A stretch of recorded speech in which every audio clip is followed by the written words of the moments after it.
This tale is undoubtedly one of the most peculiar and unsettling stories you will ever come across. What sets it apart is the fact that it is not a work of fiction, but a true account of events that unfolded in a small city in the United States of America. It all began when Sarah, a seemingly ordinary 18-year-old girl, lived a contented life alongside her mother, brother, Harry, and little sister Hannah. However, Sarah harbored an intense fascination with jinn, ghosts, and horror stories. She voraciously consumed literature on these subjects, immersing herself in the supernatural realm. One fateful morning, as Sarah woke up, reached for her phone, a mysterious message arrived in her inbox. It was her routine to spend a few moments engaging with her phone upon waking, and to her surprise, she discovered a message from an unknown number. The message read, "Sarah, I have chosen you to avenge me, for you are the only person who will seek justice on my behalf." Bewildered, Sarah responded, "Who are you?" The reply came swiftly. "My identity holds little importance, but listen closely as I reveal my tale. I am a soul that has been deceased for over 4 years, a victim of a senseless murder. The authorities deemed my death an accident, but I yearn for retribution. Out of all individuals, I have selected you to aid me in my quest for justice." Sarah burst into laughter, dismissing the message as a prank. She hastily shared the peculiar incident with her friend, convinced it was the mischievous act of a girl attempting to frighten her. Yet, as she read the message aloud, another notification from the same unknown number flashed on her screen. "Never share my messages with anyone, Sarah." This time, a tinge of fear crept into Sarah's heart, and without further hesitation, she blocked the number. The following day, Sarah nonchalantly recounted the strange encounter to her family during breakfast. Her father reassured her, dismissing the incident as a harmless attempt to unsettle her. Sarah, undeterred by the events, carried on with her day as usual, attending classes and meeting her friend. However, while walking home together, she received yet another message from the same mysterious number. "Sarah, why do you block me? Blocking me won't prevent my messages from reaching you." Maria, bewildered, wondered how the sender managed to contact her despite being blocked the previous day. Tentatively, she replied, "Who are you, and what do you want from me?" The sender responded, "I ask you once more, will you help me seek revenge?" Sarah, still convinced it was an elaborate prank, retorted, "If this is one of my friends, cease this joke immediately. I do not appreciate such pranks." Unfazed, the sender replied, "You still doubt me? Look at the building opposite you." Sarah's school stood adjacent to an abandoned structure, vacant for years.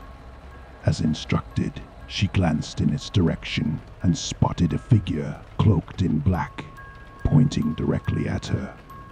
A shiver ran down her spine, and she urgently beckoned her friend, exclaiming, "Look at the building.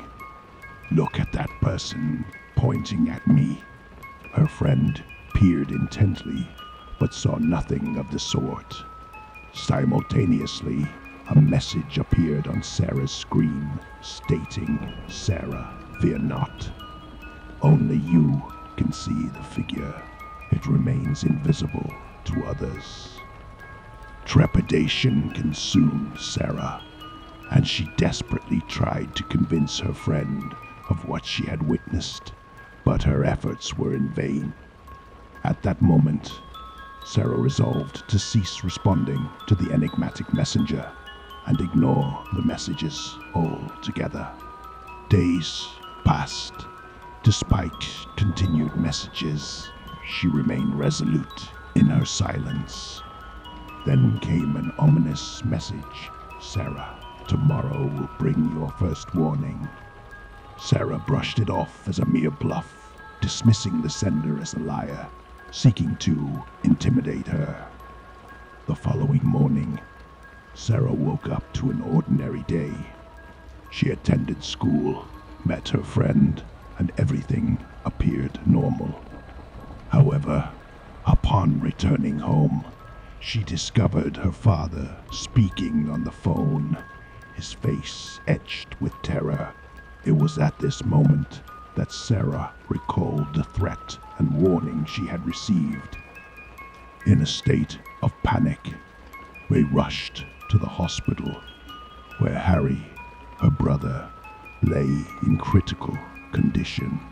Sarah divulged the details of the ominous messages to her father, who promptly decided to report the threat to the nearest police station.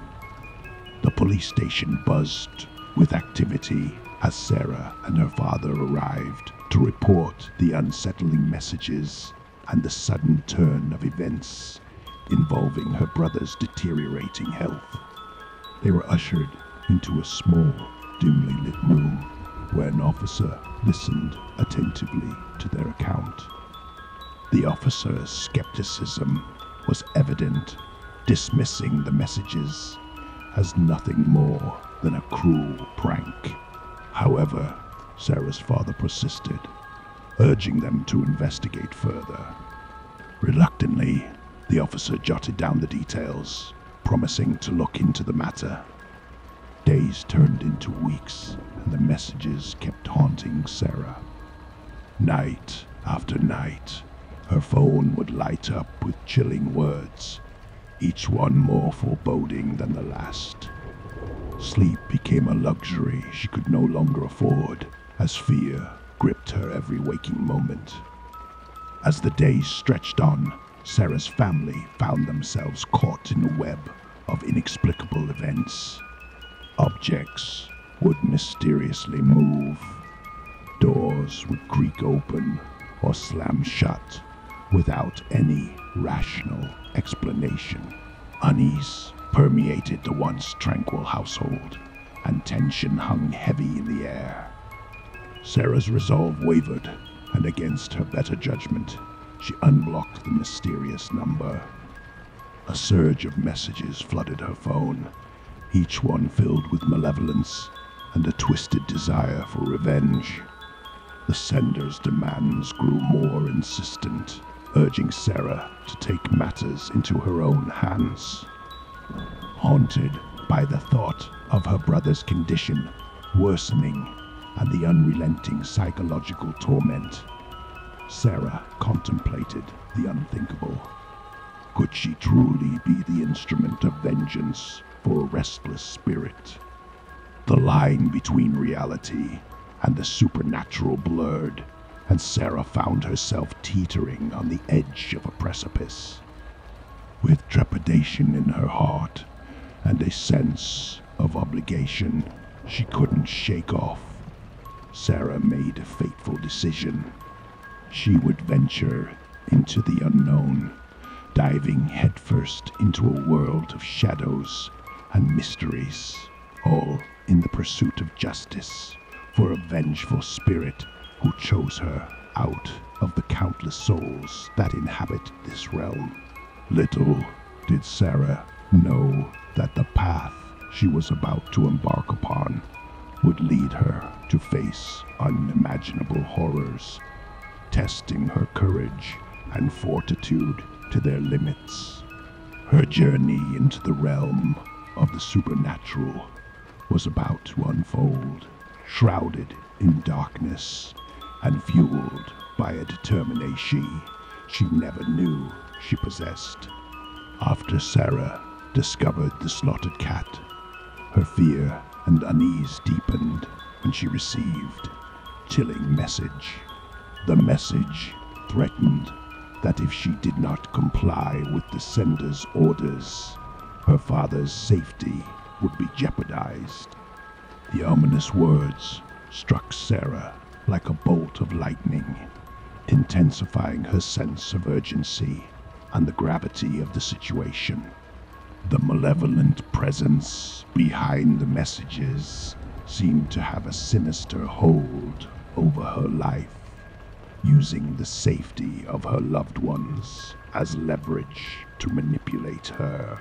Knowing that her father's life hung in the balance, Sarah's determination to uncover the truth and confront her tormentor became even more resolute. The stakes were now higher than ever before, and she couldn't bear the thought of losing her father to the clutches of this malevolent force. Driven by a mix of fear, love, and a fierce desire to protect her family, Sarah set out on a desperate quest to unravel the mystery and ensure her father's safety. Every step she took was laden with tension and apprehension, aware that any misstep could have dire consequences. As the story unfolds, Sarah's journey becomes a race against time, a battle against her own fears and the malevolent entity that threatens her family. The story culminates in a final confrontation where Sarah must face her tormentor, risking everything to save her father and break free from the clutches of this dark force. The story explores themes of familial love, resilience, and the lengths one is willing to go to protect those they hold dear. Sarah's determination and bravery shine through as she navigates the treacherous path laid before her, fighting not only for her own survival, but for the well-being of her father. As Sarah followed the location sent by her tormentor, it led her to an eerie, under-construction building. Every step she took echoed through the empty corridors, intensifying the sense of foreboding that hung in the air.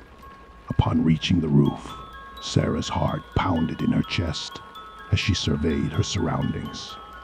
A gust of wind carried a haunting whisper that seemed to beckon her closer. With trepidation, she approached a figure tied with a rope and their head concealed. A surge of conflicting emotions washed over Sarah: fear, anger, and curiosity. She hesitated for a moment, contemplating her next move. As she reached out to uncover the person's face, a deafening silence enveloped the rooftop. But as she removed the covering, the scene before her was shrouded in ambiguity. The story takes an unexpected turn, leaving the ultimate fate of the Tide Man unknown. There are no clear answers, only a lingering sense of mystery and uncertainty. In a twist of fate, as Sarah turned her attention back to her surroundings, she found herself alone on the desolate rooftop. The malevolent force that had tormented her seemed to have vanished, leaving no trace of its presence.